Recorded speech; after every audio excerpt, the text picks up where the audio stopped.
दोस्तों, आज Indian express में एक बहुत ही इम्पोर्टेंट सा आर्टिकल जो कि मुझे लगता है फॉर द मेंस यूपीएससी, इसमें बहुत सारे पॉइंट्स हैं जो हम यूज कर सकते हैं आंसर राइटिंग में। तो ये आर्टिकल लिखा गया है प्रभाकर साहू एंड श्वेता सेन जी के द्वारा। Article title is how to reap the dividend, create opportunities for labour force and new entrants by improving the productivity. तो basically this article is talks about the demographic dividend of India and हम लोग India उसको कैसे अपने favour में use कर सकता है। तो इंडिया की जो अभी की बिगेस्ट स्ट्रेंथ है वो उसकी मैन पावर है। तो जैसा कि हम लोग जानते हैं कि आने वाले टाइम में इंडिया जो है चाइना को भी पॉपुलेशन के मामले में सरपास कर जाएगा and we will be the most populous country in the world. ठीक है। तो कई जगह तो ये भी कहना है कि हम ऑलरेडी है मोस्ट पॉपुलस कंट्रीज। ठीक है। तो इंडिया की जो बिगेस्ट स्ट्रेंथ है वो इस मैन पावर है और अगले 25 साल हमारे लिए गोल्डन ईयर हो सकते हैं अगर हम बेस्ट यूज कर पाए इस डेमोग्राफिक कंपोजिशन का। ठीक है। तो डेमोग्राफिक डिविडेंड को बेस्ट तरीके से यूज करने का सबसे अच्छा तरीका यही है कि हम अपनी लेबर फोर्स पार्टिसिपेशन को इम्प्रूव कर पाए। और वो कैसे इम्प्रूव होगी? वो इम्प्रूव होगी उसकी एम्प्लॉयबिलिटी को इम्प्रूव करके। और एम्प्लॉयबिलिटी लेबर फोर्स की वो कैसे इम्प्रूव होगी? वो इम्प्रूव होगी अगर हम उनको लार्ज स्केल पे स्किल कर पाए। ठीक है। अच्छा, जिन लोगों को नहीं पता है कि डेमोग्राफिक डिविडेंड बेसिकली होता क्या है, तो डेफिनेशन ये है कि जो फेज होती है, the phase of the working population, जो वर्किंग पॉपुलेशन होती है जो वर्क करते हैं एक्चुअल में, तो वो मानी गई है बिटवीन 15 एंड 64, यानी कि 15 से लेके 64 के एज के बीच में हो तो you will be count in the working population. तो वो जो एज है, ठीक है, उसको कंपेयर किया जाता है नॉन वर्किंग पॉपुलेशन के साथ। तो नॉन वर्किंग कौन हो गए? जो 15 से कम के हो गए, मतलब 14 और लेस देन 14, क्योंकि 15 वाला तो हम काउंट कर रहे हैं इन द वर्किंग एज, तो 14 और लेस देन 14 वाला non working, and more than 65, 65 और more than 65 also counted in the non working. तो डेमोग्राफिक डिविडेंड में वो लोग काउंट होंगे। एक्चुअली डेमोग्राफिक डिविडेंड को क्या करते हैं हम लोग, जो वर्किंग पॉपुलेशन है 15 टू 64 वाली, उसको कंपेयर करते हैं नॉन वर्किंग पॉपुलेशन के साथ। तो अभी जो है इंडिया का डेमोग्राफिक कंपोजिशन उसके फेवर में है। If we create the employment, ठीक है, न्यू एम्प्लॉयमेंट अपॉर्चुनिटीज को क्रिएट करते हैं ताकि आगे आने वाले जो यूथ हैं, हर साल जो जॉब मार्केट में आने वाले हैं, उनको एम्प्लॉयमेंट मिल सके। ठीक है।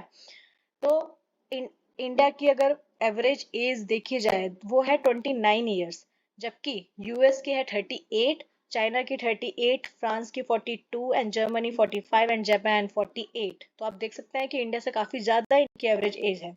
इंडिया की बहुत बड़ी पॉपुलेशन है और इंडिया का वर्किंग एज जो पॉपुलेशन है वो लगातार बढ़ रहा है। और जो ओल्ड एज डिपेंडेंसी रेशियो, जो ओल्ड एज के लोग हैं वो कम हो रहे हैं। ठीक है। जबकि वर्ल्ड में इसका उल्टा हो रहा है। बाकी जगह इसका उल्टा क्या हो रहा है? बाकी जगह क्या है, उनका जो वर्किंग एज वाला पॉपुलेशन है वो एजड हो रहा है, आगे उसकी वो ओल्ड एज हो रहा है। ठीक है। और साथ ही साथ उनकी फर्टिलिटी रेट भी गिरी हुई है, तो नए लोग भी कम पैदा हो रहे हैं as compare to the existing लोग। ठीक है। तो इंडिया का जो ओल्ड एज डिपेंडेंसी रेशियो है वो 37% होगा 2075 में। ठीक है। जबकि बाकी कंट्रीज का देखें, फ्रांस का 55% होगा, 55.8, 75.3 जापान का रहेगा, 49.3 यूएस का रहेगा और 53% यूके का एंड 63% जर्मनी का। और दूसरा, बहुत सारी कंट्रीज तो ऑलरेडी लो फर्टिलिटी रेट एक्सपीरियंस कर रही हैं। इसमें एग्जांपल आप चाइना ले लो, आपने सुना भी होगा कई बार कि चाइना में लेबर फोर्स कम हो रही है, उनके लोग बूढ़े हो रहे हैं, बच्चे नहीं हो रहे हैं उनके, क्योंकि उन्होंने पहली बात तो पहले वो मोस्ट पॉपुलस कंट्री रही है और अभी भी है, काउंट होती है। तो they had adopted some child policies जिसके कारण उनका फर्टिलिटी रेट गिरा है। इस समय उनका फर्टिलिटी रेट 6.77 बर्थ है पर 1000 people, that is very low. ठीक है। जिसकी वजह से उनकी लेबर फोर्स कम हो रही है। और देखा जाए इंडिया की, देखा जाए तो इंडिया जितनी भी पॉपुलस कंट्रीज है वर्ल्ड में उनसे कंपेयर कर रहे हैं तो इंडिया इज द यंगेस्ट। ठीक है। ओके। तो क्या होता है ना कि एक फेज होता है, ये डेमोग्राफिक डिविडेंड का फेज है। अभी इस टाइम हमारा यंगेस्ट फेज चल रहा है। इस तरीके का फेज पहले चाइना के पास भी था और बाकी कंट्रीज के पास भी रहा है। तो जब भी ये फेज चलता है तो बहुत सारी डेवलप्ड कंट्री ने उस फेज को अच्छे से यूज किया है, अपने फेवर में यूज किया है। जैसे एग्जांपल ले लो आप कि चाइना जो है, उन्होंने एग्जांपल सेट किया 2008 और 9 से।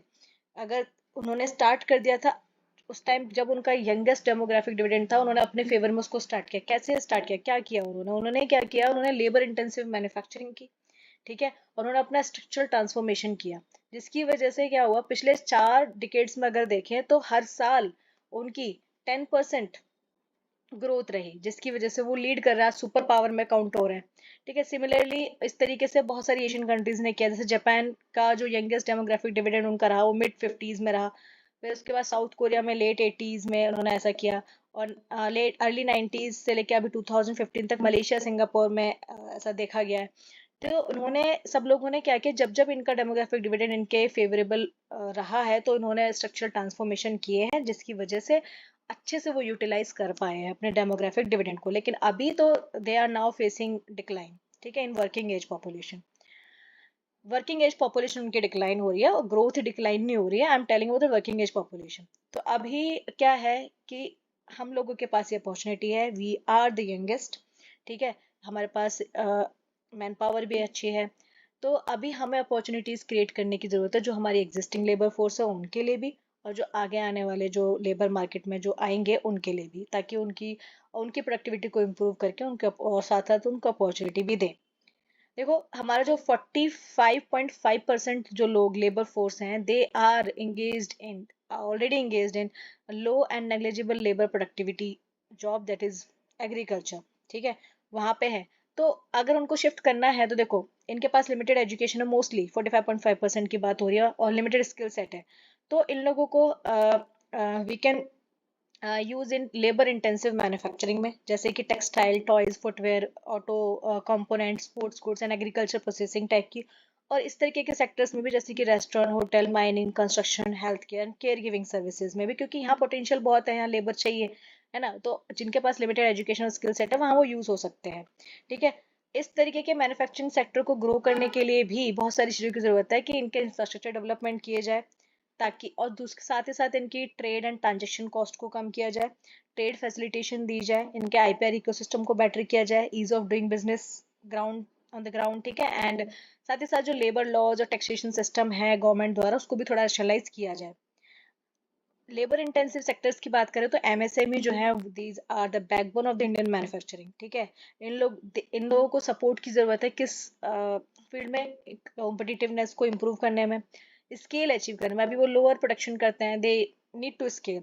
साथ ही साथ डिजिटल इंफ्रास्ट्रक्चर में इनको सपोर्ट चाहिए, टेक्नोलॉजी अपग्रेड करने के लिए चाहिए, और साथ ही साथ branding to be the largest supply chain and global value chains के लिए भी।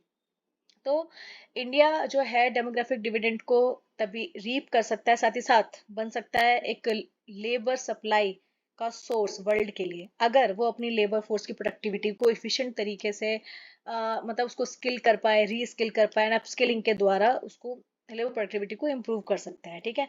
अब ये री स्किलिंग, स्किलिंग, अपस्किलिंग तो होगी, फर्दर स्किलिंग तो है ही, साथ ही साथ एक क्वालिटी एजुकेशन की भी जरूरत है, और हेल्थ फैसिलिटीज की भी जरूरत है, क्वालिटी। तो ये तीनों चीजों की जरूरत है, और इन तीनों चीजों के बारे में एक एक करके आगे के पैराग्राफ है जो हम पढ़ेंगे। और देखो, सिंपली एक labour force, largest labour force बन जाने से कुछ नहीं होता, क्योंकि क्या है कि आज के ज़माने में बहुत जल्दी प्रोडक्शन प्रोसेसेस बहुत जल्दी चेंज हो रही है, फास्ट चेंज, क्योंकि टेक्नोलॉजी बहुत फटाफट आ रही है, फटाफट प्रोडक्शन प्रोसेस चेंज हो जा रही है। तो इसी तरीके से लेबर फोर्स को स्किल, रीस्किल, अपस्किल करना आज के टाइम की बहुत बड़ी नीड है। तो स्किल डेवलपमेंट प्रोग्राम इसके लिए बनाए गए हैं ऑलरेडी, गवर्नमेंट ने बनाया, जैसे जन शिक्षा और शिक्षा संस्थान एंड प्रधानमंत्री कौशल विकास योजना, नेशनल अप्रेंटाइज प्रमोशन स्कीम, ये कुछ अच्छे स्टेप्स है। और जो स्किल डेवलपमेंट प्रोग्राम है, कई पार्ट्स में वो सक्सीड भी हुए हैं, और उन्होंने जो ह्यूमन रिसोर्स की सप्लाई को भी इंक्रीज किया बहुत सारे सेक्टर्स के लिए, जो कि 2017 से 22 के बीच में।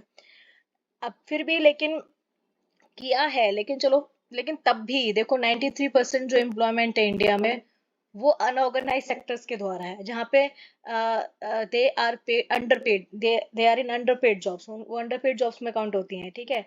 तो अभी भी हमें उनको अपस्किल करने की जरूरत है, उनको उनकी स्किल्स को इम्प्रूव करने की जरूरत है। और जो स्किल मिशन है, जो विजन 2025 है, कि हम चाहते हैं कि एजुकेशन और स्किल का लिंकेज इम्प्रूव हो, और जो जहाँ जो फॉर्मल सेक्टर से, जहाँ पे उनको फॉर्मल स्किल्स की जरूरत है, हाई स्किल इकोसिस्टम की जरूरत है, तो उसको डिमांड को प्रोवाइड किया जाए, ठीक है। अब ये तो बात होगी स्किल की। दूसरी बात है कि हेल्थ, तो हेल्थ के लिए पहले से ही बहुत सारे बड़े बड़े रिफॉर्म्स इंडिया सेंटर ने चलाए हुए, जैसे आयुष्मान भारत है, स्वच्छ भारत मिशन। एंड साथ ही साथ इंडिया, हमें पता है कि एज अ फार्मास्यूटिकल जायंट और $50 बिलियन की इंडस्ट्री है। हम लोग ग्लोबल लीडर हैं वैक्सीन में, है ना। और इसके साथ साथ 60% जो DPT BCG micelles vaccine type की जो वैक्सीन हैं, उनको हम प्रोवाइड करते हैं 60%, and that is very huge amount. And लेकिन तब भी हम लोगों को स्केल अप करने की ज़रूरत है एक्सेस को, है ना, एंड क्वालिटी हेल्थ सर्विस देने के लिए मेजोरिटी ऑफ द पॉपुलेशन को। ड्रग के प्राइसेस को अफोर्डेबल करना है, और जो कि इजीली एक्सेसिबल हो गवर्नमेंट के लिए, ठीक है। इस कॉन्टेक्स्ट में प्रधानमंत्री भारतीय जन सुविधा परियोजना भी चल रही है।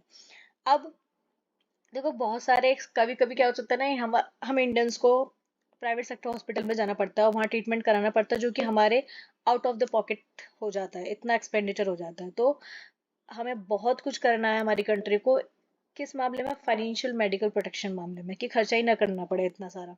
तो इसके लिए क्या करना होगा, यूनिवर्सल इंश्योरेंस देने होंगे, और एडुकेट मेडिकल इंफ्रास्ट्रक्चर देना होगा, जो कि ऑलरेडी गवर्नमेंट के द्वारा है, या है जहाँ पे कम से कम पैसों में इलाज हो पाए, तो वहाँ पे इंफ्रास्ट्रक्चर एडुकेट देना पड़ेगा। और देखो, क्वालिटी हेल्थ इंफ्रास्ट्रक्चर होगा तभी तो लेबर फोर्स हेल्दी होगी, ठीक है ना। अब एजुकेशन की बात करें तो नेशनल एजुकेशन पॉलिसी 2020 ये बनाई है for to updating the knowledge, और ये एक्चुअल में एक एम है, जो कि यूएन का स्किल डेवलपमेंट गोल्स हैं 2030 के लिए जो बनाया गया है। उसमें एक गोल है, that is ensuring the productive employment opportunity and decent dignified work. तो ये लिस्टेड है ऑलरेडी यूएन के एसडीजी गोल्स में। तो उसको इंश्योर करने के लिए नेशनल एजुकेशन पॉलिसी बनाई गई है। साथ ही साथ 2018 में गवर्नमेंट ने लॉन्च किया था समग्र शिक्षा प्रोग्राम, ताकि सबको एक समान क्वालिटी एजुकेशन मिल सके हर लेवल ऑफ एजुकेशन पे, ठीक है। लेकिन तब भी बहुत सारे इंस्टेंसेस देखे गए हैं कि ये पॉलिसी जो है, प्रोग्राम्स है, ये नॉन फंक्शनल है, और कई जगह पर, सब जगह नहीं बट बहुत सारी जगह पर। और कई सारी अथॉरिटीज जो है वो चेंज नहीं चाहते हैं, जिसकी वजह से स्टूडेंट सफर करते हैं, ठीक है।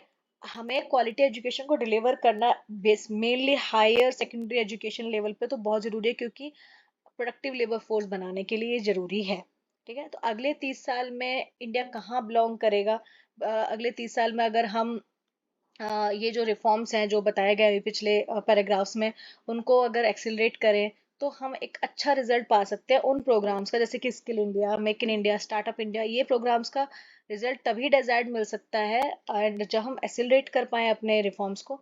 एंड हमें मेनली फोकस करना है अभी तो labour intensive manufacturing and human capital पे। एंड इंडिया बन सकता है source of labour force for the rest of the world, and we will be the global leader in the providing the labor force. So this article was very good, and there are huge points and the data that we can use in the UPSC mains answer writing. तो I hope आप लोगों को ये video अच्छा लगा हो और मेरा आर्टिकल का एक्सप्लेनेशन अच्छा लगा हो। Any suggestions? You're welcome. Thank you.